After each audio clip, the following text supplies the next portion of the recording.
5:04 this morning, President Trump has upped his threat to send federal guard troops into Chicago, despite protests from local leaders who say they're not needed. But first, this morning, House lawmakers will hold a news conference with some of Jeffrey Epstein's victims as they push to make more files on the investigation public.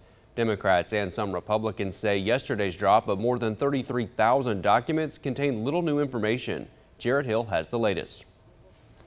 Bipartisan frustration on Capitol Hill after some files related to convicted high-powered sex offender Jeffrey Epstein were released yesterday. 97% of those documents were already part of the public domain. It's nothing new. Among the documents, victims' interviews, flight logs, and that missing minute from the jail video on the night of Epstein's death. Republican Thomas Massie and Democrat Ro Khanna are planning a news conference with Epstein's victims, one day after they share their stories behind closed doors with House leaders, as the lawmakers try to force a House vote to make more files public. It's an effort to keep the files from being released. And the question is, why is the Speaker of the House engaged in that? House Speaker Mike Johnson fired back. I think that's obvious nonsense. It has to be done in the right way. President Trump Tuesday continued his focus on crime, saying he plans to send the National Guard to Chicago. We have the right to do it because I have an obligation to protect this country. Illinois Governor J.B. Pritzker is pushing back against the surge. I find this extraordinarily strange, as Chicago does not want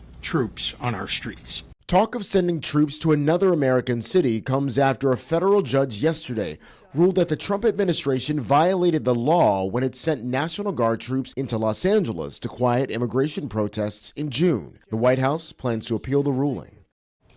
The Trump administration deployed the National Guard to the streets of Washington, D.C. more than 3 weeks ago. Despite initial protests, the city's mayor yesterday issued an executive order calling for local coordination with federal law enforcement with no end date set.